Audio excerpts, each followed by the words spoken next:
Greetings, everyone. Welcome to Be Green with Amy. I'm Amy. After adopting a whole food plant-based lifestyle, my hubby Rick and I lost over 130 pounds. Now I coach others on their plant-based journey. Just Task Voice. Let's welcome our guest. Do you struggle with back pain? Discover effective strategies to manage and prevent back pain. Dr. Peter Rogers is a Stanford and Harvard-educated MD who for over 30 years has helped people optimize performance for school, sports, and health. He is an imaging-guided surgeon and neuroradiologist who's written nutrition, medical, and study skill books. Please click like to help Be Green with Amy. Welcome, Dr. Peter Rogers. Greetings, Green Warrior. Welcome to Be Green with Amy Live. I'm so excited. We are waiting for Dr. Peter Rogers to come on board with us, and we're looking for him to come on in the studio. But while we're waiting, I have a question for all of you. Why don't you tell me in the comments, where are you watching from today? I would love to know where my Green Warriors are today. So while we're waiting for Dr. Rogers, I wanted to get a little feedback from all of you. We do a lot of different broadcasts on Be Green with Amy. I interview lots of doctors. We have recipe demos. I interview registered dietitians, and I even interview lots of people who are like you and me, and they just have discovered this lifestyle and have had lots of success. So tell me in the comments, where would you like me to go as far as topics go, if you have some ideas of topics that you haven't seen covered yet. And here we are. Welcome, Dr. Rogers. Hi. Nice to see you on board. I'm You so too. glad that you're joining us. Welcome back, I should say, because Dr. Rogers has done many, many broadcasts with us. And I have a playlist just dedicated to Dr. Rogers. And I'm going to put that in the show notes so that you guys can click on it and see all the other presentations that he's been so generous to provide us with on this broadcast. And if you do have a question for Dr. Rogers, please type that in the chat, and I'm going to ask him a little bit later in the broadcast. Green Warrior, today we're going to dive deep into the topic of back pain and uncover some insights that even many doctors might not be aware of. Most doctors don't know what I'm about to tell you. Even those specialists. I mean, I just feel so privileged to hear what you're about to tell us, because here we have doctors that have gone through many, many years of training, medical school, and have so many years of experience, and surgeons, all types of physicians. And yet, if they were listening into this broadcast today, they would be surprised and would think, wow, I'm actually learning something today. So I'm really excited about that. And we are going to be starting on our game of true or false. That's what we're going to start off with right now. It's time for True or False on Be Green with Amy Live. Answer true or false to Amy's questions in the comments below, and Amy will ask our guest for the expert answer. Okay, well, here we go. True or false? The most common reason people have back pain is due to issues that cause atherosclerosis. That seems odd. I wonder. What do you think, Green Warriors? Type in your guess, and Dr. Rogers, tell us about that. Yeah, it's sort of like everybody takes it for granted. The main problem in the heart is a lack of blood flow. Okay, and then they're kind of aware that the main problem in the brain is a lack of blood flow with strokes, chronic periventricular ischemic changes. But to me, it's kind of obvious. The main problem almost everywhere in the body with aging is plugged up blood vessels. And it's the same thing in the spine. And they get ischemic degeneration of the disc is the main problem I see in the spine. I've seen many, many, many tens of thousands, hundreds of thousands of spines. Yeah, you have had quite a bit of experience reading these images that people go for getting testing. And so you're very, very good at it, and you have seen that. And we're going to learn more about that in your presentation. And it's going to be very interesting to see that a lot of these things are caused by other unknown causes as far as the doctors go. Okay, let's see. Degenerative disc disease is always caused by traumatic injury. What do you think, Green Warriors? True or false? Dr. Rogers? Well, it can be caused by traumatic injury, and there's also a couple chemical causes of it. So I've seen some guys with certain jobs have more of it. Truck drivers, I think they sit too much, and they sometimes get ischemic spine from that. Some guys who are car mechanics find themselves working in awkward positions. Some athletes, football players will have a little more of it. But the main cause is ischemia, and then there's a few chemical causes I'll go into later. Yes, that's going to be very interesting to learn about. And Green Warrior, if you or someone you know is having back pain and you have questions about that, go ahead and type that in the chat, or just let us know. Why are you here? Are you interested in the topic, or are you actually experiencing back pain? Here's one that's pretty interesting. True or false? The disc in the spine has no blood vessels, but is still alive. What do you think, Green Warriors? Dr. Rogers? Yeah, the spinal disc, it's located between the two vertebral bodies, and it does not have a blood vessel that goes inside of it, but through diffusion from the adjacent bone, the adjacent end plate of the vertebra, it receives glucose, and it runs on anaerobic glycolysis for metabolism. It also has to extrude its waste products, which diffuse out of it. The glucose diffuses into it. So even though it's not vascularized itself, it is dependent on the vasculature of the adjacent vertebral body. Yes, and we're going to get even more details about that coming up. We have a lot of information that Dr. Rogers is going to be sharing with us. Okay. So true or false, the main job of the spinal vertebrae and discs is to protect the spinal cord. What do you think, Green Warriors? Dr. Rogers? Yeah, so that's the job of the spine, is to protect the spinal cord and the nerve roots coming out of it. So because of that, it has to be strong, and it also has to have very good sensors. It senses motion, position, proprioception, and the vertebral bodies are adjacent to each other, and they normally will have the ability to bend, to flex side to side, front to back. However, they should not be slipping and sliding, more than what's consistent with a tight attachment to the disc. So what I'm saying is, when there's abnormal motion, so two VBs and the disc in between is called a segment. When there's abnormal motion at a segment, that's called segmental instability. And the spine has to have good proprioceptors so it can pick up on that when there's abnormal motion, and the spine does surgery on itself. The spine can fix its own problems. That's what's unique. It reminds me of the Ralph Waldo Emerson quote, "The hedgehog is only one trick, but it's the best trick," meaning that the spine can lay down calcification, ossification, and fuse those segments. And I'll explain that in a little bit, but that's going to be the key to understanding the spine. Yes, and that's something that a lot of people aren't aware of, that the body is a self-healing machine, and the spine is included in that. And maybe sometimes that could get us into trouble if the wrong things are combined with its efforts to heal. But we'll learn more about that in your presentation. Okay, true or false, high levels of estrogen in the body are linked to increased fat storage and associated health issues such as spine problems and hypertension. What do you think, Green Warriors? Dr. Rogers? Yeah, well, estrogen is a fat storage hormone. When a woman's pregnant, her estrogen levels go up, and they tell her, save some extra weight. The baby might need it for energy. But people are exposed to tons of estrogenic chemicals, and it's contributing to their obesity. I think it's one of those things that makes a person persistently fat when they feel like they've really improved their diet a lot. They're not satisfied with their progress. I think that's often part of it. Yeah, and you discussed that on another broadcast that you did with us. I'll have that link to that. And there's a lot of detail that you talked about with that. And it's very interesting because I have encountered people who have adopted a plant-based diet and sometimes still struggle. And I've introduced some of the ideas that you discussed to help them to find the other reasons why it may be troubling them.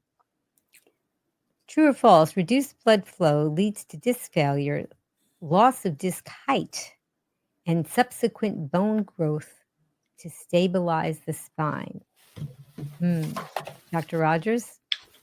Yeah, so imagine these two things are, imagine that these are two discs, okay?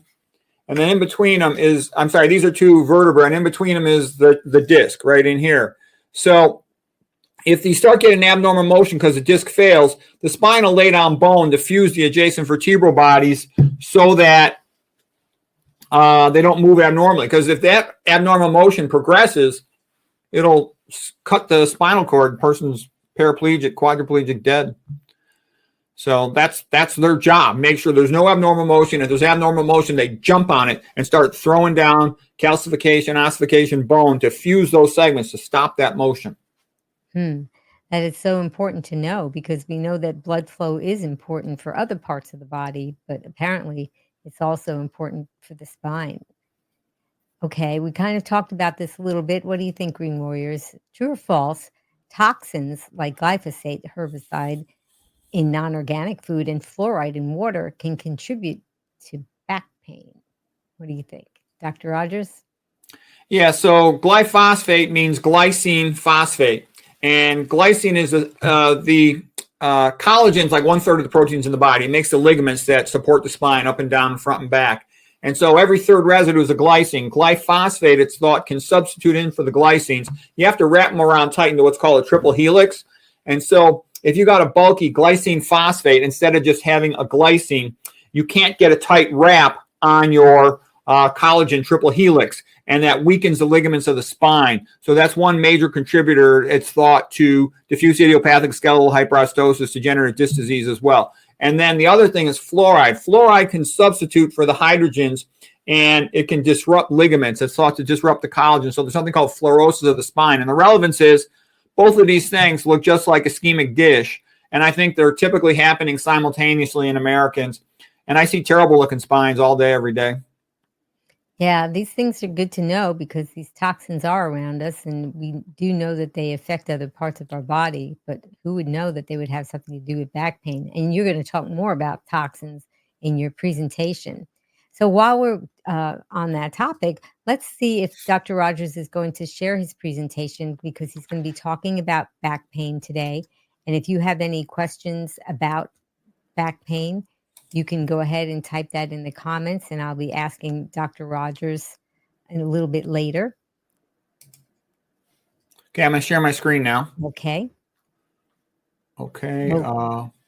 And so are you able to see it? Not yet. Go to present mode. So I clicked on present. I think you got to let me in or something, because I clicked on present and I said share screen. No, it's share, not. Okay, let me try it again. I'll share screen.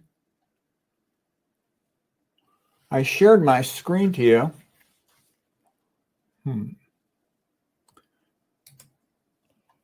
So, Green Warrior, do you have a question about back pain? Go ahead and type that in the comments below. And I would also like to know how many of you have been on a whole food plant-based diet. I know not everybody watching here today is on that kind of lifestyle, but if you are, let me know. Okay, I see you now, but now... Yeah, I figured out what it was. I had to click like an extra thing. So, okay, now we're ready to go. Okay, well, here we are. Can you see it now? Yes, we're going to start the presentation. Okay, so this is my first slide, and this just shows the book I wrote, Ischemic Spine. I wrote several books about the spine, but this is probably the better one. Ischemic spine is most common cause of back pain, how to diagnose and treat. Now, this video is kind of interesting. You see this guy right here standing in the mountains? He is a spinal trained surgeon. He was educated at MIT, Massachusetts Institute of Technology, did a fellowship in spine surgery, but he started making observations, which basically say I'm right. He noticed that if he would just leave the patient alone, like let's say he delayed scheduling the surgery till 6 or 8 weeks in advance, and if the patient ate a plant-based diet, low in salt, they stayed warm, they exercised, no alcohol, no tobacco, got their sleep, managed their stress, they usually got better without any surgery. A couple of other points. He points out, what can a surgeon do? A surgeon can shrink the disc, take part of it out. That's called a discectomy. Whenever you hear ectomy, it means take something out. He could do decompression surgery of the central canal with a laminectomy, means open up the back of the spine. He could fuse a segment, like typically with pedicle screws, so that two adjacent segments, do not move. He could place an electrical wire in the back of the central spinal canal called the spinal cord stimulator, typically thoracic spine, posterior epidural space. To make a long story short, he felt that his spine surgery really didn't accomplish that much. Even if he did perfect surgery, the patient might still not get better. So it wasn't just the surgery what was going on. He basically felt that you know, a lot of this diet and lifestyle stuff was more important, and he kind of got frustrated being a spine surgeon, and he just retired. This video was very popular. I mean, it was about, I looked at it about a month ago. It had over 8 million views. And so what I'm saying is what he's saying there is going to support in a big way what I'm talking about here. And by the way, I used to be a surgeon, imaging guided surgeon primarily. It's also called interventional radiologist. And now I do mostly neuroradiology. I still do a variety of things and some interventional, but okay, here's the anatomy you got to know. Here's the abdominal aorta, runs right in front of the lumbar spine, gives off lumbar arteries at the mid-height of the vertebral body. Okay, then they give off a small twig-like branch that goes up towards the disc above and one towards the disc below. This part of the vertebral body in contact with the disc is called the end plate. And then by diffusion, some glucose from the blood will reach the disc, and the disc will extrude its waste products. So even though the disc doesn't have any blood vessels, it is alive. It runs on anaerobic glycolysis, and it does need to extrude its waste products, okay? And these are how you count the levels. S is for sacral levels. Typically, it's shaped like a trapezoid. In the lumbar spine, they're shaped more rectangular, almost square. So this is L5, lumbar vertebral 5, L4, lumbar vertebral 4. Two adjacent vertebrae and the disc intervening, that's called a spinal segment. All these things I'm telling you, we're going to come back to them. Okay, here's how you look at a typical spine. This is a lumbar spine MRI. And this is a T1 sequence because the fluid is dark. Here's a T2 sequence because the fluid is bright. And you could think of this like if you were reading a zoology book, they would say there are two kingdoms. There's the animal kingdom and the plant kingdom. And in MRI, what really matters is there's T1 and T2. On T1, fluid is dark. On T2, fluid is bright. That's what you need to know. And then if you see the disc pushing backward into the fluid, that's a disc herniation. And this is like, here's a disc, here's a vertebra. This right here is the bottom of the spinal cord. It's called the conus medullaris. Okay, then these are the nerve roots coming down. They're called the cauda equina. Okay, this is just some things about the disc. Yeah, like we talk about every other part of the body. People go blind because they have a problem with the blood vessels in their eye. People go deaf because they have a problem with atherosclerosis supplying the hearing parts of the brain and the nerves to the ear. Okay, so lack of blood supply is the main problem everywhere in the body, and that's what people should be focused on. And that's also one of the wonderful things about all this spine disease is that the same thing that makes you healthy for most things also helps you for your back. Okay, if you take a disc and you lay it such that we're looking at the top of it, in the center you have a nucleus pulposus, which is like a jelly donut. The periphery of the disc is called the annulus fibrosus, and that's like a steel-belted radial tire. If you get a tear in the annulus fibrosus, then the jelly donut, so to speak, can leak out, and that's your typical disc herniation. Okay, you can get leakage of the nucleus pulposus, so it's more like a gel, like a fluid or jello. It can leak into the posterior part of the disc, and we call that an annular fissure. We used to call them an annular tear, but the word tear kind of implicates trauma, and it's not necessarily trauma at all. What really is happening is you get a lack of blood supply to this disc, and then the outer part, the annulus fibrosus, starts to fail. It starts to crack. And then this nucleus pulposus can start leaking into the cracks, and it can even just dry out totally. That'd be called a desiccated disc. And when it's dried out, it'll lose height. So let's say this is a normal height of a disc. It just has a little bit of an internal fissure right here. They call it an annular fissure because it's the annulus fibrosus. And if the disc really dries out severely, it'll lose height. So this would be a degenerated disc with loss of height. Okay. All right, now here's a little bit about terminology of discs. A disc typically should only be the height of the disc space. So if it protrudes posteriorly, that's called a protrusion. If it protrudes posteriorly and then extends upward or downward, beyond the disc height level, that's called an extrusion. And these are kind of code words, which basically tell the surgeon, this probably doesn't need any surgery. This might need surgery. This is a bigger disc herniation. Okay, this is what's called a Schmorl's node. A Schmorl's node is just a fancy way of saying the disc is herniated into the vertebral end plate. So the end plate was soft for whatever the reason, and the disc is herniated into it. You see those all the time, Schmorl's nodes. Most of the time they're asymptomatic, but they can be symptomatic in the early phase. All right, now here is what's called epidural lipomatosis. So the dura is the sac containing fluid, containing the cerebral spinal fluid and the nerve roots. Outside of it is called the epidural space, and you can have accumulation of fat in the epidural space. So that's epidural lipomatosis. So lipoma is fat. Lipomatosis just means excessive fat. I see this all the time.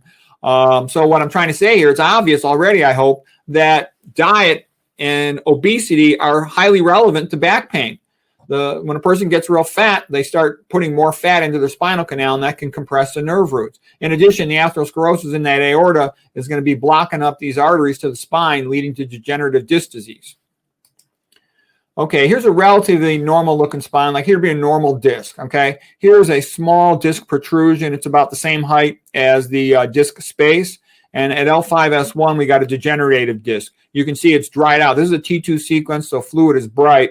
So here you got normal fluid in the disc, normal fluid in the disc. A normal disc kind of looks like a hamburger. Here's the bun. Here's the center with more nucleus pulposus. This is sort of part of the annulus fibrosus. We're seeing this in cross section. So these are MRI images, T2 weighted sequence. And this is a dried out disc. See how this is a darker disc than up here? It's starting to dry out. And this one's severely dried out. So we'll call this degenerative disc disease with desiccated disc, dried out disc. Degenerative disc disease with desiccated disc and with loss of height, severe loss of height. And there's also a little bit of abnormal signal in the adjacent end plates, with mild abnormal signal in the adjacent end plates, consistent with degenerative disc disease. So I see this all day long, every day. Now here's what happens next. When the disc fails, all these discs are degenerated. You can see they've all lost height. The spine tries to fix it. When the spine tries to fix it, it starts laying down bone from below and from above because, like I said, the disc is alive and the spine senses abnormal motion. So what happens is the proprioceptors detect a problem, and that sends a message to specifically lay down bone tissue in the spot where there's abnormal motion. So one part of the bone spur grows from below, another part grows from above until they merge with each other and they fuse that segment. So what happens is, let's say you fuse, this segment became degenerated first at L5S1. What's going to happen then is there's going to be abnormal stress on L4-5. And because there's abnormal stress on this, L4-5 will fail prematurely. And then the spine will try to fuse that, and it'll lay down this bone spur. Bone spurs are called osteo, means bone, phyte means like spur, so these are osteophytes.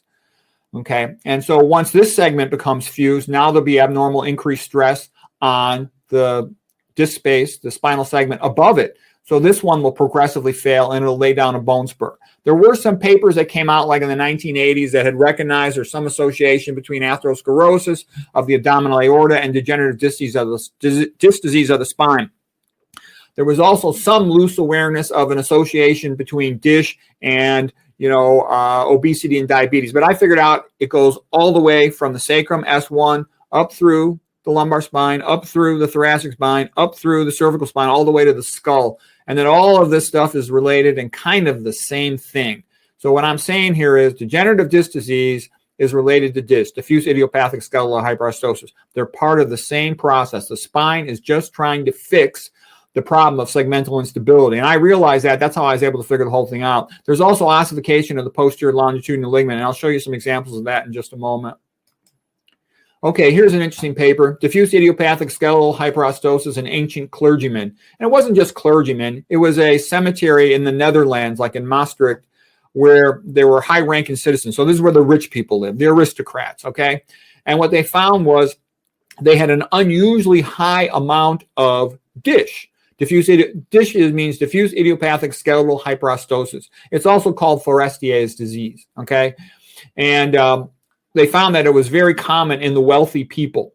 And the reason is they eat more of a meat diet. So these are cadaver specimens here. And normally you should be able to see the disc space quite easily in one of these specimens. But here you can see the anterior longitudinal ligament is all fused with bone from those bridging osteophytes. And there's also interbody fusion, meaning fusion between the vertebral bodies with laying down a calcification that progressively ossifies across the disc space. Okay, so this is characteristic, and that's my point. It's not just DISH of an anterior vertebral body bridging osteophytes. The same patients get interbody fusions. Okay, and they also get degenerative disc disease. Another thing that they get is they get ossification along the posterior surface of the disc. And that's where the disc, joins with the posterior longitudinal ligament. Posterior longitudinal ligament runs all the way up and down the spine. Okay, so ossification of the posterior longitudinal ligament is called OPLL, ossification of the posterior longitudinal ligament. Okay, and then fusion across the disc space. The black color in this drawing is to mean, bone spurs or bone formation. So you'll fuse across the vertebral bodies. So you see my point? You get abnormal motion in a disc, and the spinal segment responds by fusion, forming an osteophyte anteriorly, also on the sides. It'll also sometimes fuse across the disc space in the posterior longitudinal ligament, OPLL, O for ossification, and it'll also fuse across the vertebral bodies across the disc, and that's called interbody fusion. As a matter of fact, I don't have it on this picture, but there's something called the ligamentum flavum in the back, and you can get ossification of that, ossification of the ligamentum flavum. That's called OLF. And you can also fuse the spinous process in the back. That has a name, Bostrup's disease. And what I'm saying is all of this stuff is related, and I'm the one who figured that out. Now, here's like the end stage of all this. So a normal person, if they're walking and they fall down, they put their hands out. And when they put their hands out, they fall down, they're a little bit embarrassed, they get up, they look around, a little bit of a smile on their face, and then they get on with their life. All right, but some of these patients are real weak. I see one of these every couple of months. This is what is called a chalk stick fracture. Now, there are similar types of fracture. If you see somebody who was in a motor vehicle collision, and they just had a horizontal seatbelt, they kind of fold over that seatbelt, and they would sometimes fracture their spine. That would be more typically a lumbar fracture, and that's called a seatbelt fracture. And that's why they started making the shoulder straps to reinforce the seatbelt, so the weight of the impact with the collision would be distributed over a wider area. Okay, but again, too, that seatbelt fracture I just referred to, typically lumbar, upper lumbar, that is also called a chance fracture. All right. Now, this fracture resembles that, but this is a little different. This one's called a chalk stick. And the reason it's called a chalk stick is because if you snap a piece of chalk, it just pops apart, okay? On the other hand, if you take, like, let's say a young plant while it's still green, and you try to snap it like that, bend it like that, it kind of buckles, but it doesn't snap, all right? And the spine normally is protected by all your muscles. It's also protected by the flexibility of your ligaments. They're sort of strong but flexible, like a wiry strength. That's good. That's what you want to have. These people with advanced dish, they really have the worst of both worlds. What I mean by that is their spine is quite brittle because they've got these bony fusion osteophytes all across, so they don't have much play in their spine. You can see the patient also has interbody fusion. Here's ossification across the vertebral bodies. Here's some interbody fusion here as well. Anterior interbody fusion here as well. Okay, then what's also interesting to observe, there's something called the Wolff-Parkinson-White law, whereby the more weight a piece of bone has to bear, the more ossified it becomes, the more mineralized it becomes. And you can see what's happening here. The bridging osteophytes are markedly sclerotic. They're very dense, very white. Okay, that means they're heavily mineralized. But then you look right posterior to them, and the vertebral body, the anterior vertebral body is relatively loosened. Look how loosened the anterior vertebral body is in comparison with the posterior vertebral body, okay? You can see in this particular one, it's more loosened in its upper aspect, and it's more mineralized inferiorly, okay? But typically they'll get, this is called stress shielding. So the point is that the bridging osteophytes are bearing most of the weight, and the adjacent vertebral body then becomes compensatorily demineralized because it's not having to bear the weight. And so it's osteoporotic. Okay, so are you seeing what's happening here? When a person has a sudden impact, the path of the impact can find its way to the soft bone and make it snap. And also, these patients typically have back pain. They don't walk much. You can see the heart is big. This patient might have congestive heart failure as well. So anyways, though, these patients, they're fragile. These are your typical old people walking with a walker, okay? I've seen these guys fracture when they just get up from their chair to get to their motorized scooter. That's a bad sign when a patient requests a motorized scooter, okay? Typically, my internal medicine friends had a bunch of these, and they said once the guys do that, they said they're going to die soon. They said those guys usually don't live too long once they go on a motorized scooter. They told me funny thing, too. The guys that are requesting Viagra, they said those guys all live longer. So for what that's worth. Okay, but anyways, getting back to the spine here. Because they've got a brittle spine, they hardly ever exercise, so their muscles are weak, and they've got stress shielding of the anterior vertebral bodies. When they have a mild impact, it'll find its path through the soft bone and they'll fracture. And what's very concerning about these fractures is not only has this fracture extended all the way across the vertebral body, it's now extending into the central spinal canal itself where the spinal cord is. And you can see this patient has a lot of offset between the anterior surface of the vertebral body at this level and the adjacent level. But this fracture line, I've seen it plenty of times. It'll go right through the spinal cord and through the posterior elements and separate these posterior spinous processes, and the patient will be paraplegic. So a relatively minor fall, and these guys end up paraplegic. I see one of these every couple of months. So dish is super common. I see dish all day long, every day. I pretty routinely see it associated with OPLL. And I laugh because back in like the 1990s, when I first took a look at a spinal textbook, they would say things like, oh, OPLL, ossification of the posterior longitudinal ligament, it's very rare. It's seen more common in Asians. I'm like, oh, BS. I see it all day long, every day. Nonsense. And I see it right beginning on the posterior disc space. So I figured out that's where it was. I talked to all my neuroradiology buddies, my other spine doctors like physical medicine, rehab doctors. They're like, oh, yeah, Pete, you're absolutely right. That's the only thing that makes sense. So then I went, to get grant funding, and I got rejected in grant funding approach to publish it to the journals. That got rejected too. And that's one of the things that pisses me off about conventional medicine.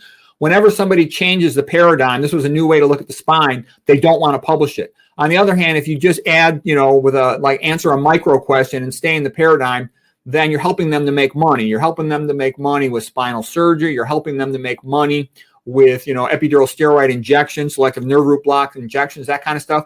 But when you actually bring up that diet could play an important role in spine, they don't want that because that's not going to help them make money. Okay, I mean, what can you do to treat a spine patient? You can give them pain medicines and decrease their pain, the symptomatic treatment. You can inject steroids, take the edge off things because they're anti-inflammatory. They'll decrease swelling of nerves, edema. You can do the surgical decompression like we talked about. You can remove part of the disc. You can remove the posterior ring of the spinal canal to decompress it. You can fuse a segment to prevent abnormal motion, but that leads to accelerated degeneration in the adjacent segments, just like it does when you have fusion by osteophytes from dish. You can do surgery to restore height of a disc in the cervical spine. Typically, that's done. But ultimately, the healing depends on blood flow. So that also is related to the immune system. So you want to have a healthy immune system. You want to have good blood flow. Everything in the human body works better with good blood flow. There's no way around that. And what gives you good blood flow? Eating a low-fat, low-sodium, plant-based diet. No alcohol, no oils, no caffeine, poor blood flow, and you damage everything. You get worsening degenerative disc disease. What are other things you can do? You might need some rest initially, but if the patient's able to walk, walking's better because then you have like a milking action to help the disc extrude their waste products, help the glucose diffuse into the disc. Physical therapy, that can help. Chiropractors, I think, are okay for the lower spine. I wouldn't let one of them touch my neck. I'd be worried about a dissection, which, although it's rare, can cause a stroke. Acupuncture, I think it mostly distracts the patient. And I think it's related to the gating theory of pain. Basically, you got these large diameter touch fibers and pain fibers. If you just activate them a little bit with this acupuncture, it almost like distracts all the electronic signal going to the brain, sort of overwhelms the brain, and it sort of then will ignore the pain centers a little bit. You can put TENS, like an electrical stimulator, on the lower back. You can do nerve blocks, epidural steroids, like I was talking about, to sort of take away some of the edema, swelling, and inflammation, and temporize the patient's pain. They can get satisfaction from that for weeks to months. You can do an open surgical procedure, but sooner or later, you're going to have a problem at every single level in your spine if you keep on plugging up your arteries. So the obvious smart thing is optimize nutrition, exercise, sleep, like I talked about. Don't sit too much. Like truck drivers often have a lot of problems with their spines. But, it's just like fasting. People tell you, well, fasting can help you improve your health. Yeah, but you can't fast every day. Sooner or later, you got to eat. And so what I'm saying is eat in a way that you get good blood flow to your spine. The plant diet's got like everything you want for good blood flow. It's P for plants, P for potassium. Potassium's a vasodilator. M for magnesium. Magnesium's right in the center of chlorophyll. So you get that. Eat your greens too. It's a vasodilator. You need magnesium for anything that runs on an ATP pump, which is all of your plasma membrane, potassium, sodium, ATPase pumps, and that's used to run the calcium pumps as well, like the NACA exchangers. So you have to have that. There's no way around that. Our ancestors probably ate at least 20 times more potassium than sodium, whereas nowadays in the modern world, it's pretty typical for people to eat 10 or 15 times more sodium than potassium. And so they're vasoconstricted, their plasma membrane pumps aren't working. That's the electrical system of a cell. So their cells are messed up. They're functioning way below their potential. You want to eat greens. You get some nitrates from that. Those are the precursors to make nitric oxide, systemic nitric oxide. We talked about that in a previous lecture. The nitrates come in as NO3. They're converted to NO2 by bacteria on the back of your tongue to nitrites. Then they go down to your stomach. They're converted to nitric oxide, NO, absorbed into your blood and cause systemic vasodilation.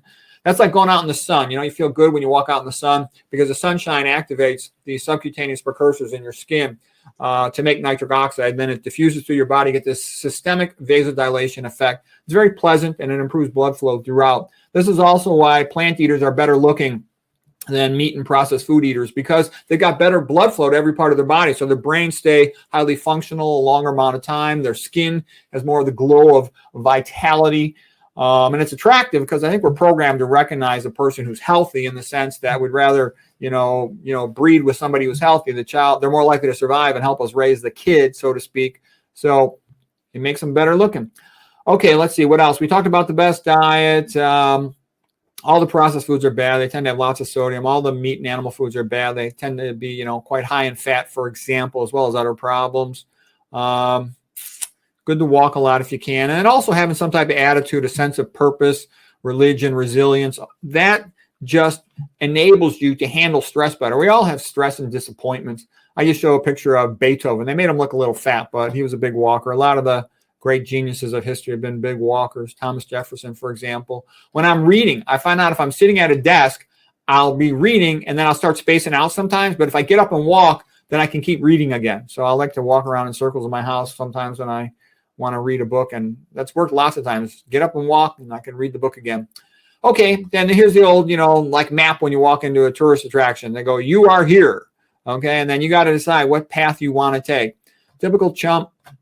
Eats meat, oil, processed food, expects a doctor to take care of them. They get sicker from all this, plugging up all their arteries, and they just get a bunch of drugs for their diseases. But you can't cure a dietary disease with a drug. The drugs fail, then they go for surgery, chop, chop, chop, bye-bye money, dead prematurely. That's what happens to the average person. That's what happens to most patients. Okay, and here's like a smart person. They say, gee, all these people are fat, sick, and stupid. I don't want to be that way.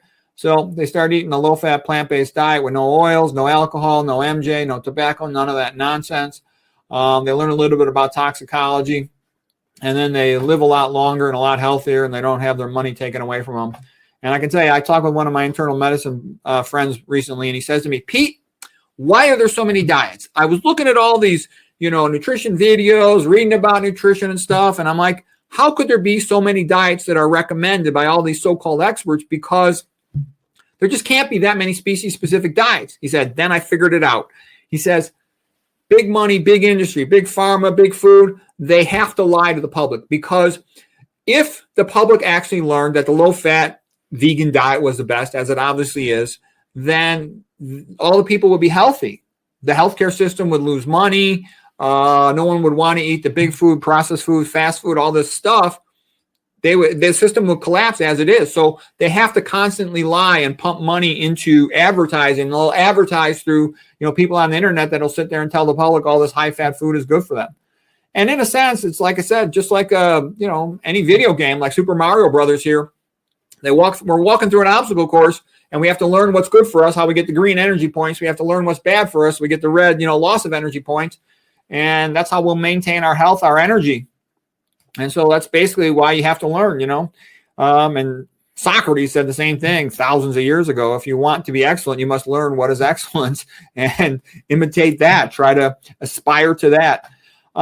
This guy right here, Chris Knob, he's an ophthalmologist. He's a pretty smart guy, and he studied the diets and the health of a whole bunch of different countries. And he came to the conclusion, the biggest thing going on the last 30 years or so that's new, making people a lot sicker than they were before, in his opinion, is they're eating too much vegetable oils. Okay. And he felt that that's what tracks best with the increase in diabetes, for example, and the increase in obesity. There's obviously more to it than that. There's a lot of bad foods out there besides cooking oils, but that's a major contributor. And that's been a major problem in Japan and some of the other Asian countries as well. So yeah, I recommend never have any oil. And that includes, I recommend no olive oil. I recommend none of this omega-3s. I don't believe all this hype about omega-3s. They're immunosuppressants. They make people fat. They increase insulin resistance, predisposing to diabetes. I would stay away from all that stuff. The processed food companies do a lot of research, and they look for what's called the bliss point, maximum addictive properties in the food. They give it just the right mouth texture, just the right amount of salt, just the right amount of glutamate in the form of MSG or MFG. MFG means manufactured free glutamate, which just means to chop up a protein to free up the amino acids, because we got amino acid taste receptors in our mouths and all throughout our intestinal tract, especially for glutamate. because our ancestors worried about starvation, and for them to get a bolus of glutamate protein, that would say, oh, this is a good food source, go back to it. Okay, so the food companies exploit that by putting excessive amounts of glutamate in there to get people addicted to the food. Okay, and they'll also sweeten it with things like high fructose corn syrup, which is bad. It often has mercury in it. Okay, here's just an example of what MFG is all about. So MFG is manufacturer-free glutamate. So you just take a protein at a baseline, like gluten is called gluten because it's got a lot of glutamate in it. Glutamate's the main excitatory neurotransmitter in the brain. 90% of the brain neurotransmitters are glutamate. Anyways, and they'll just chop this up into individual amino acids, and that's called free. So now the glutamates are freed up with a G on them, and that's all the body cares about, the amount of free glutamate. It doesn't care if it comes as MFG or MSG, whatever. And these are just some proteins that tend to have a lot of it.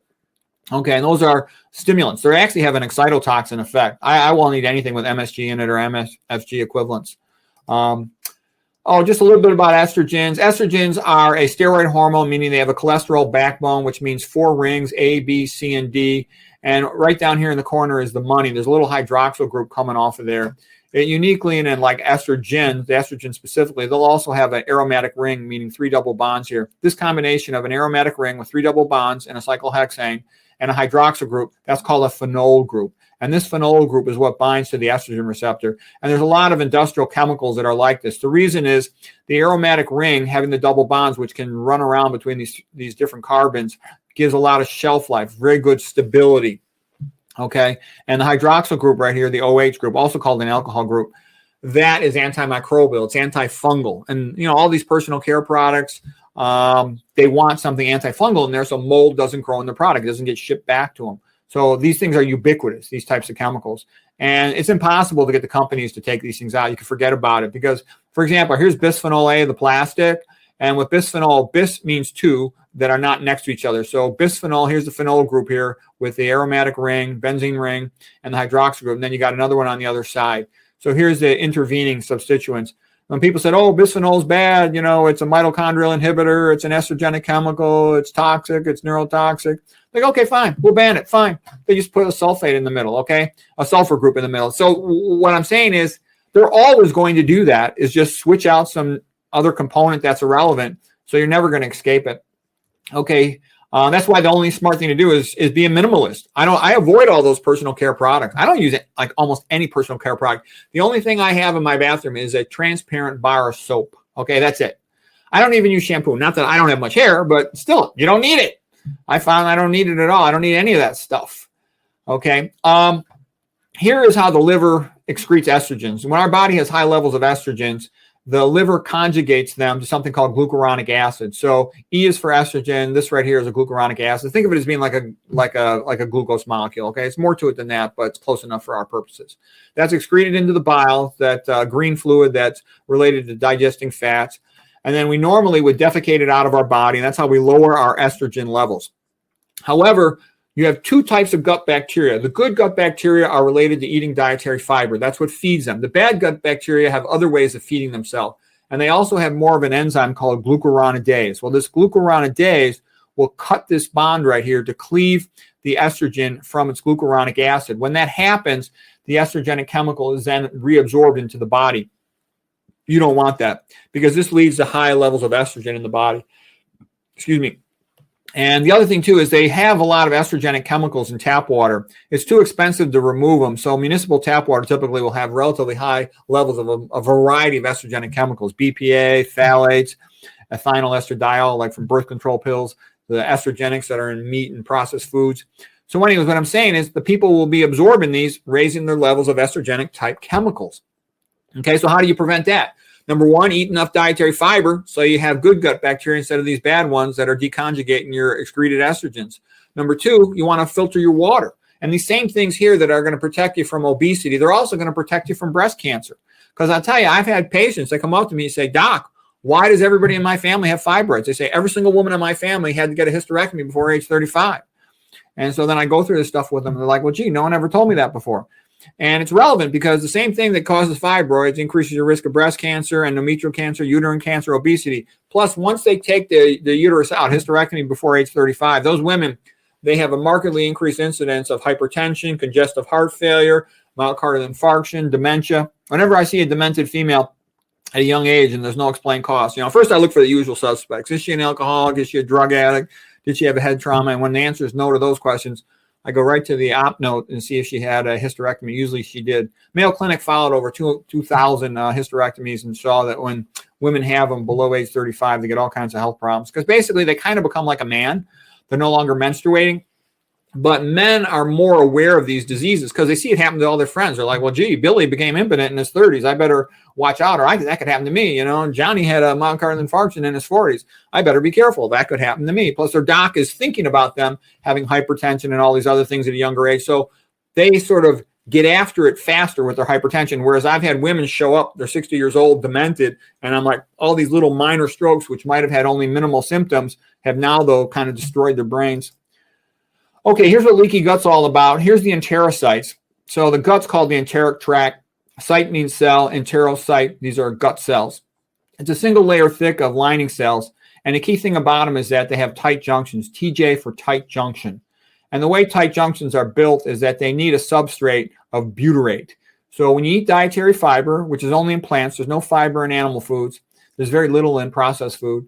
The fiber is taken up by the good bacteria. I give them a smiley face to show that they're good. And they convert the dietary fiber into butyrate. The butyrate is then taken up by the enterocytes, and they make the tight junctions. So the tight junctions make sure that nothing bad can get across in between these cells. All right. Now, here's all the things that cause leaky gut. Leaky gut's another word for increased intestinal permeability, and there's a lot of things that can do it. Alcohol can do it. So it's good to not drink any alcohol. Alcohol is kind of stupid. Why would you want to poison your brain? Let's see, what else can do it? There's a whole bunch of things, okay? Non-steroidal anti-inflammatory drugs, aspirins, a lot of emulsifiers in processed food, F- in your water, Cl- in your water contribute to that. GP, like we just talked about, glyphosate from the processed food, on your soy and stuff. All of those things contribute to causing leaky gut. So here's what goes on with leaky gut. And if you don't eat the dietary fiber, that's like the most important thing, then you can't make these tight junctions. And then you start getting bad things into your blood. The bacteria here, I put them with a frown because these are the bad guys. They make endotoxins. Gram-negative bacteria make an endotoxin here called LPS, lipopolysaccharide. And when there's leaky gut, these LPS endotoxins get across the gut and they come into the body and they'll cause an inflammatory response from the immune system.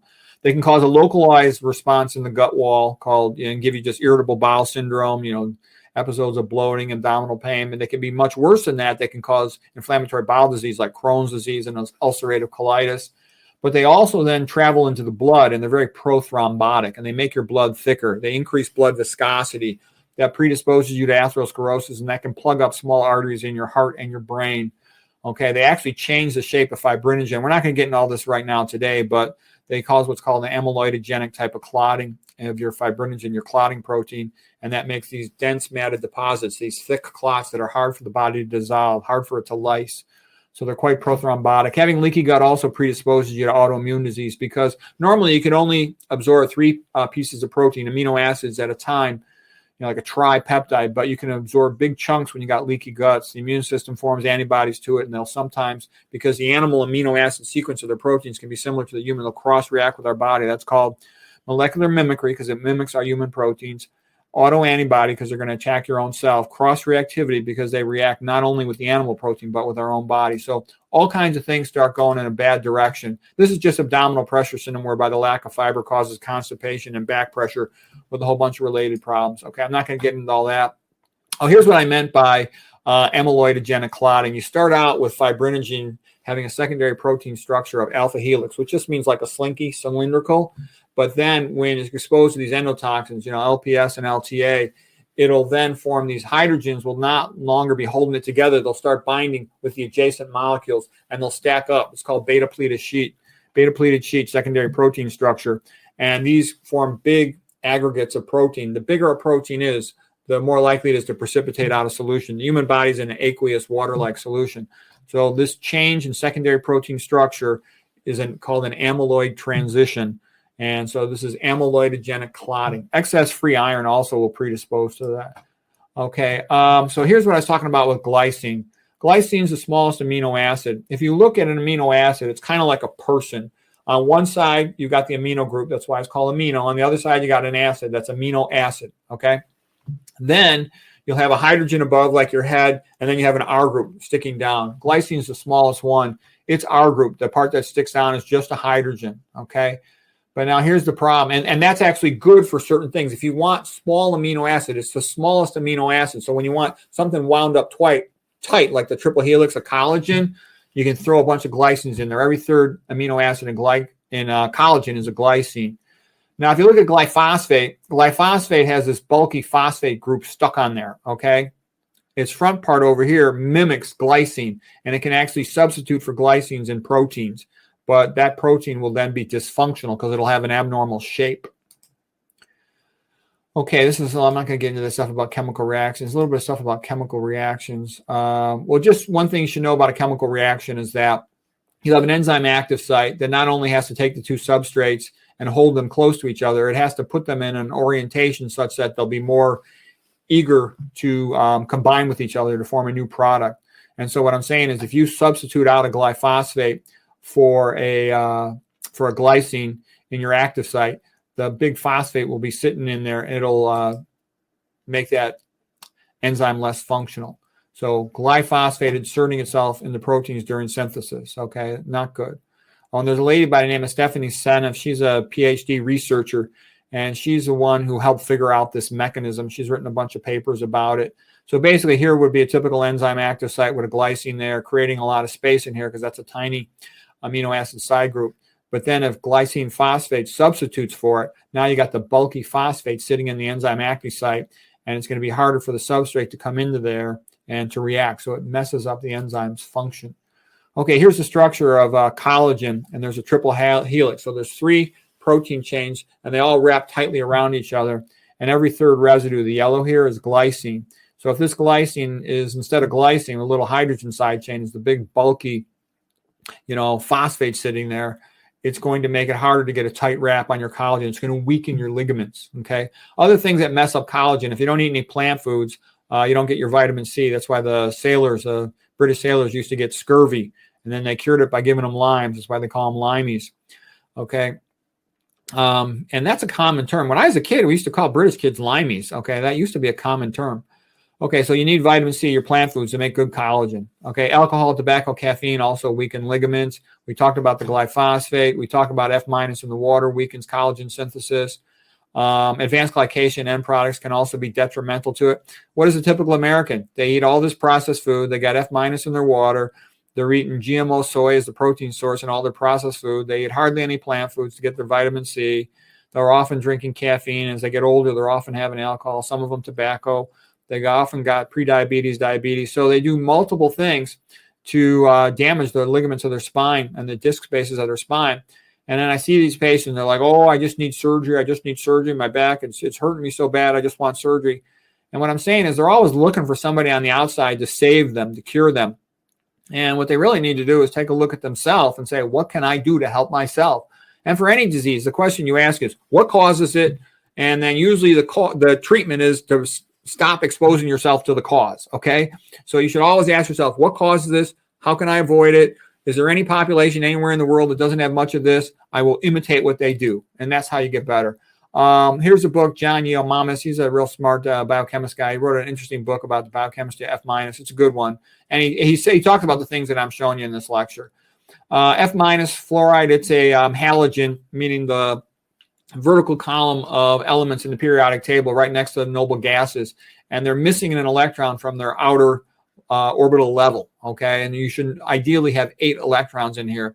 And because you have an unpaired electron, that's called an incomplete octet, and it's very, very eager to reactive. It's hyperreactive.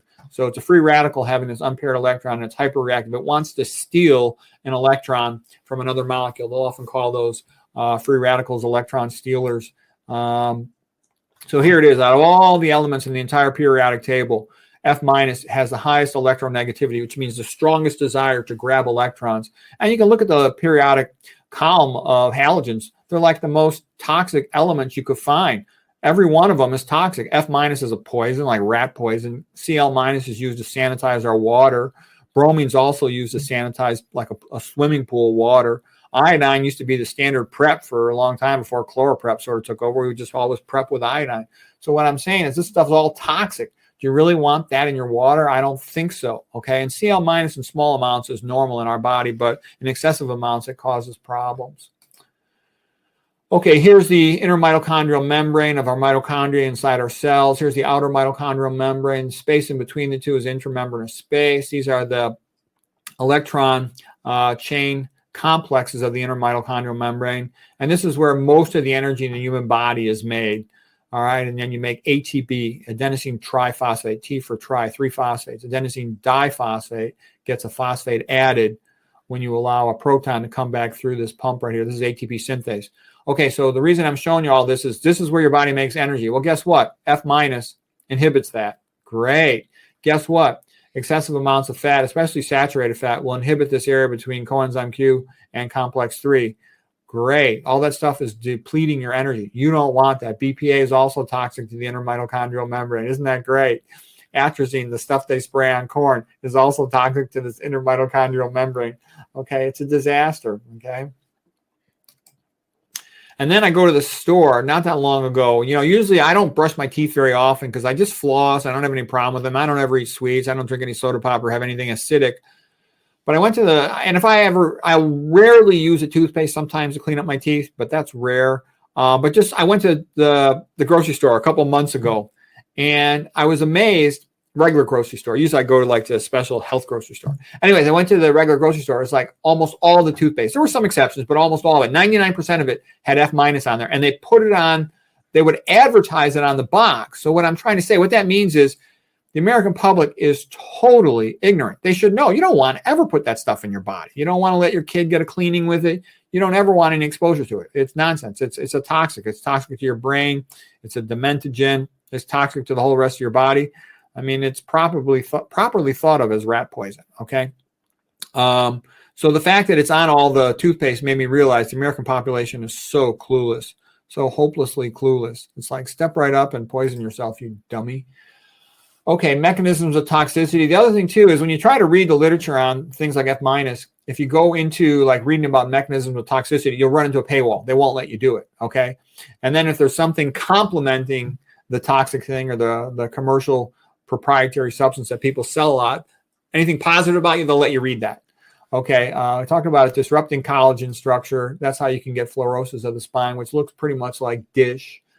Okay, it interferes with hydroxylation of proline, so the F- messes up your ligaments, and that also contributes. So here's an example of, here you'll have a protein which will have hydrogen bonds inside of itself, connecting these two parts of the protein to hold it in a structure. It almost looks like the mouth of a whale. And fluorine can intercalate itself in here, disrupt these bonds, and now this segment will open up. So it'll damage the structure of the protein. That's why F- can also contribute to autoimmune disease, because when it changes the structure of the protein, the immune system might now recognize it as foreign. And the word for that is called PAMPs, like a pathogen-associated molecular pattern, or a DAMPs, damage-associated molecular pattern, meaning that the immune system recognizes things by Braille, by feeling them. And the outer surface proteins of a cell won't feel right if F- has disrupted these connections here. Okay, this is just some article about skeletal fluorosis. And you'll see it looks very much like dish, these bridging osteophytes. These disc spaces look better than they do with our classic metabolic syndrome-related dish. But you can see still very similar. Okay, the fluoride, when you ingest it, about 50% of it is excreted by your kidneys, but about another 50% of it can be absorbed into the body, like into your bones. It's toxic. It has a half-life of 7 years. Okay, that's bad, and that's why Yale Malmamas, that biochemistry guy, wrote a book about it, calls it the aging accelerator. Okay, it makes you age faster. Okay, it's damaging all your ligaments. All right, and here's another case of skeletal fluorosis. And you can see, again, these bridging bone spurs, bridging osteophytes of diffuse idiopathic skeletal hyperostosis. You can see they occur laterally, too. They're not just on the anterior part of the vertebral body. Okay, and these discs are relatively spare. There's a little bit of mild disc space narrowing there, but that's fluorosis. So what I'm seeing on an everyday basis is combination of fluorosis, glycine phosphate-related collagen ligament injury, ischemia, and, there's also potentially sequela of trauma in there as well. Excuse me. So here's fluorosis in a patient here. The myelopathy means the cord's being compressed by this big disc osteophyte right here, sort of near the cervical thoracic junction. Here's OPLL, meaning that you got a little bit of ossification on the posterior surface of the disc space there. This isn't the best sequence to CFR. This looks like a T2 sequence. There's better sequences for showing that. And this just shows, they also get something called whiskering. They call those enthesophytes. Anyway, so fluorosis is very much like dish. And that's basically it. Well, thank you very much. Or did you still have something else? Okay. No. That's all my slides for today.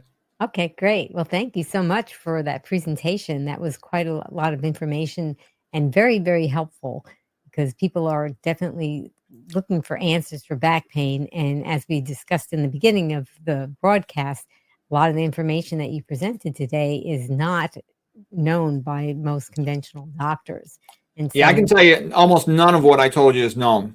They don't know because it's not in any of the textbook. It's in my book. I wrote my book, okay? And I figured this all out because doctors are trained by conventional textbooks. They take their boards exam based on conventional textbooks, and then a lot of them don't read much after that.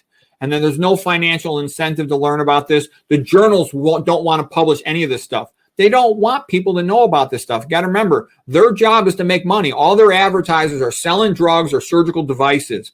You know, their advertisers will get pissed off at them. They go, what are you publishing this article telling people they can eat a vegan diet and, cure their back pain? Our sales are going down. Thanks a lot, pal. We're not publishing in your journal. We're not going to advertise in your journal anymore. So there's no incentive to help the pros. I've said that to them before. Your first step to getting better is to realize you're on your own. Try to figure this stuff out. And once you realize that, though, you don't get trapped. Because lots of people, they go for surgery. The surgeon fuses 2 levels, and then they get accelerated disc degeneration at adjacent levels. And, every time you do surgery, you have to cut through all the muscles. You think your back's going to feel better if you cut through all the muscles? Yeah. Wow. And there are other options, or at least try these non-invasive options first if you can. So Walkaway Renee said, I went plant-based in 2017. My severe low back pain slowly disappeared. This was after having severe disc pain for about 20 years. I'm not sure it was because of my diet, but maybe it was. It probably was, at least in part, due to that. I had something similar to that. I had 2 episodes where one, when I was a resident, I had to go get an x-ray, and, I hadn't really thought about it a little bit. And they told me there was something a little bit abnormal with my spine. I got, oh my God. And then I started thinking about it every day. And then my senior attending told me, that's nothing. That's a normal variant. Lots of people have that. Forget about it. I was a really good athlete in college. So there was nothing wrong with me at all. So, but once he told me that's okay, then my pain went away. So that was a psychological component. Then the other thing too is when I got fat for a while in my early to mid 30s, I had back pain. The bottom of my foot hurt when I first would get out of bed. And then when I became a vegetarian, all that stuff just went away. So yeah, I think that sometimes when people adopt a plant-based diet, if they had weight to lose and they lost some weight, that probably took a lot of pressure off of the spine and maybe even changed their center of gravity. Yeah, it's going to do a bunch of things. You're going to optimize your body weight. You're going to have less epidural lipomatosis. You're going to have less atherosclerosis going into your spine, less weight for your spine to bear because you've lost weight. You're going to have better blood flow to the individual nerves, so you're going to have less neuropathy. It's all good. It's like, why wouldn't you want it? Once you understand it, why wouldn't you want this, Yeah. And let's see, we have something else. Okay. Eric said, been plant-based for years. Also have lower back pain. Also, I think I sit too much. Like Dr. Rogers says, walk, walk, walk. Yeah, it's a good idea. Like, for example, whenever the phone rings, stand up when you talk on the phone and try to just tell yourself to get up and walk a little bit every whatever it is for you, every 15 minutes, every 30 minutes, it depends how busy you are and what you're doing. But just try to make sure you're getting up and walking about as much as you can. Create little excuses for it. Go to the faraway bathroom. For example, I'll give you one example. I work in a hospital, okay? And I will walk up to the 10th floor, and I'll go up the 10th floor really fast every day. I would say about only 1 out of 1,000, 1 out of 2,000 people actually takes the stairs instead of the elevators. Take the stairs. Park your car far away. You have to challenge yourself a little bit. You either use it or lose it. If you want to maintain physical strength and energy levels and vitality, you have to challenge yourself a little bit each day. Yeah, I agree. And it's just another reason to be moving, right? And you talk about the sea squid in some of your presentations, right? that. Remind me of that one. Probably something like that. Oh, Oh yeah, the sea squid, right? Sea squirt. Basically, in its juvenile phase, it swims around. It has a brain. Okay, it looks like a little tadpole. In its adult phase, it attaches to a rock and becomes a filter feeder. Its entire brain is reabsorbed like a recycle. So basically, if you're a couch potato sitting on the couch watching TV, you're just gonna get fat and stupid. Your brain's gonna atrophy. So it's good to have some desirable difficulty, if you will. For example, when you're in your car, you should be listening to, on a podcast, an audiobook or something, because just the idea of holding the whole story together in your mind, all of that makes you smarter, improves your vocabulary. The worst thing to do is be sitting in your car listening to beat music. I think that turns you into an idiot because it never goes anywhere. Like, sometimes my kids will be playing beat music or they'll be lifting weights, and I hate that because you can't keep a thought in your mind with a boom, boom, boom, boom. Maybe it's designed that way, huh? Well, yeah, it makes you stupid. Okay, I mean, in order to become smart, you have to think, and you have to you work with an idea in your mind. But also, I know just listening to these like a novel in your car. You listen to a novel in your car. You hear the story each day. You hear part of the story. That activates your brain, and it's all part of that use it or lose it. And it kind of goes back to the cognitive reserve theory, like the Notre Dame nun study in Mankato, Minnesota. The nuns who like to write and who like to read and who like to teach, that were sort of more involved in the academics of the schools run by the nuns, they all aged much better and had much less dementia, much less so-called Alzheimer's dementia. So Melanie said, what's the efficacy of a laminectomy for severe spinal stenosis L3, L4, and severe left neural foraminal stenosis L4, L5? Some people need surgery. Yeah. Sometimes a person needs surgery. If the central stenosis is severely tight, they might need surgery, okay? Because it can compress the nerves too much. You can end up with a cauda equina syndrome and a lot of difficulty walking, even bowel and bladder problems. On the other hand, you could see what weight loss will do first. If you've already tried that, then if you haven't tried that yet, me personally, I would try that first.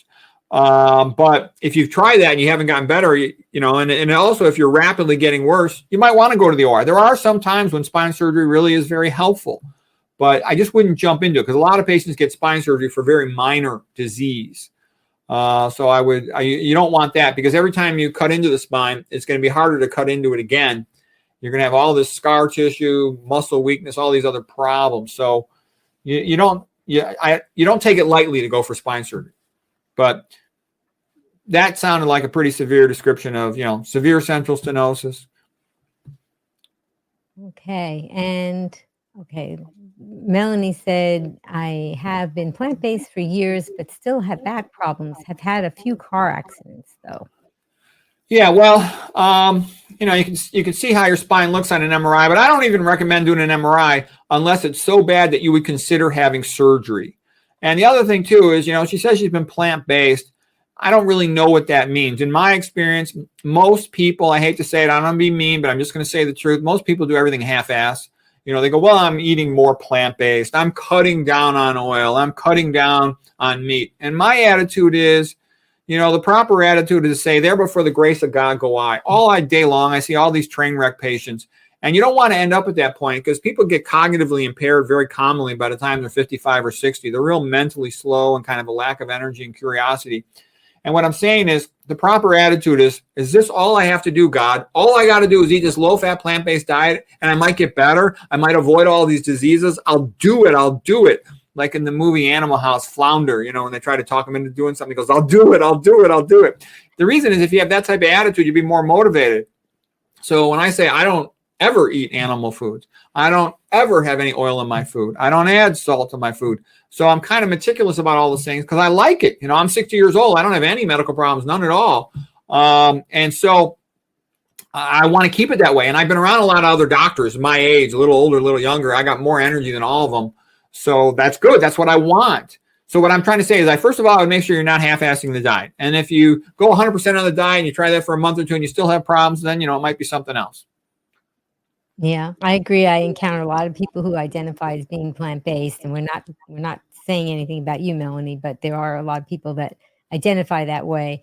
And when you research into their diet further, you'll see they go out to eat, and they have birthday celebrations, and and before you know it, that even a very small amount of, oh, I'm just doing this once kind of thing can really have a great impact. So going 100%, that is a really big commitment. I am 100% and have been since 2012. It's a really big commitment because sometimes you just have to say no. And like I saw somebody write this down somewhere. They said, no is a complete sentence.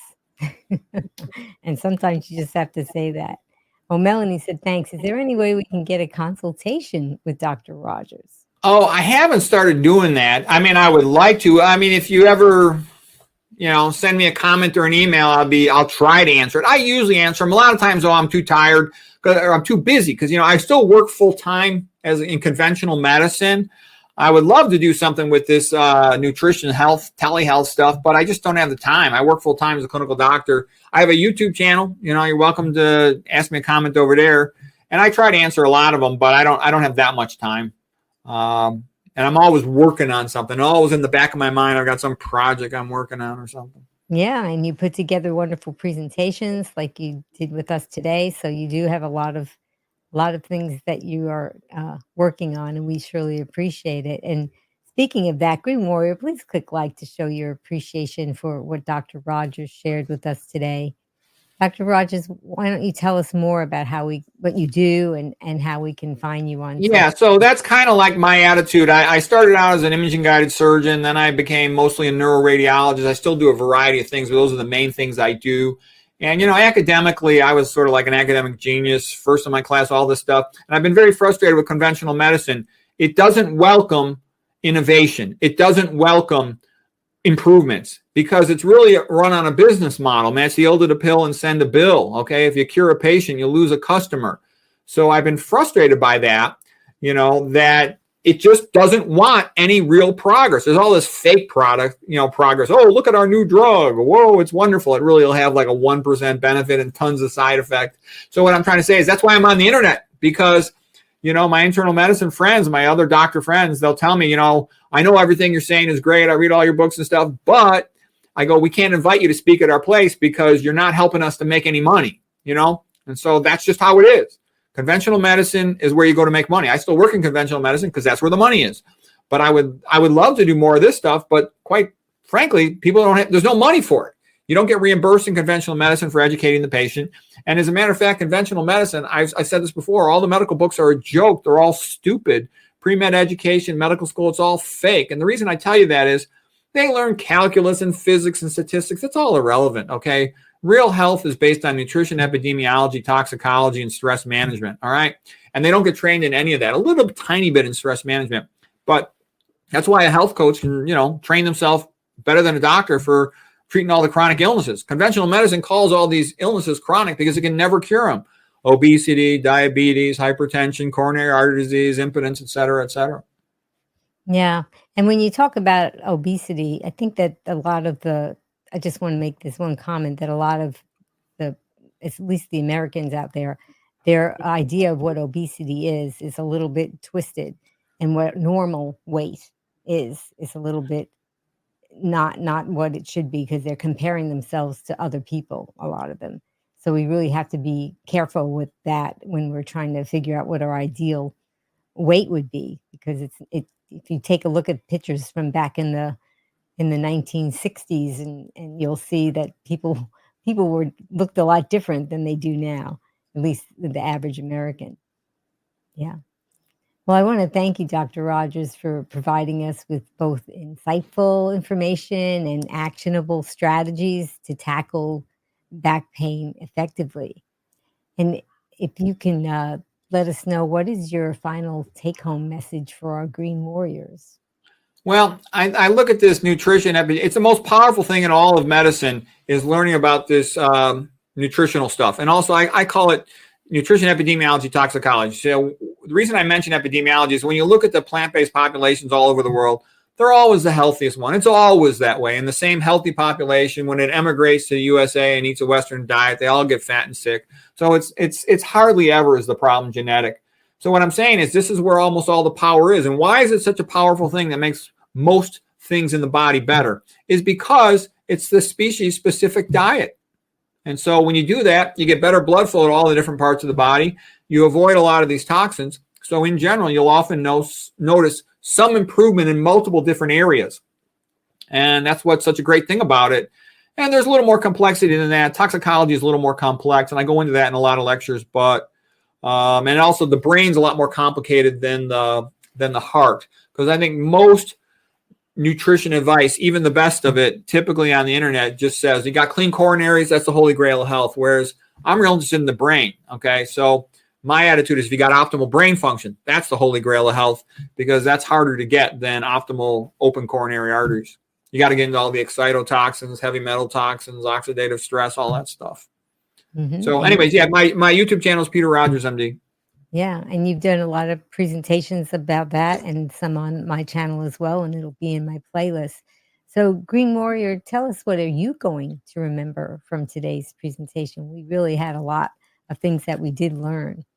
I also wanted to thank Jess Task Voice. She did the promos and she did the countdown. She does the graphics. She's really very helpful to get all the news out about this channel. And please, Jess Task Voice, tell us who is coming up next. Do you find it hard to stick to your whole food plant exclusive diet around friends and family? Discover the top tips and strategies that helped Esther Loveridge, who at age 72 lost 130 pounds.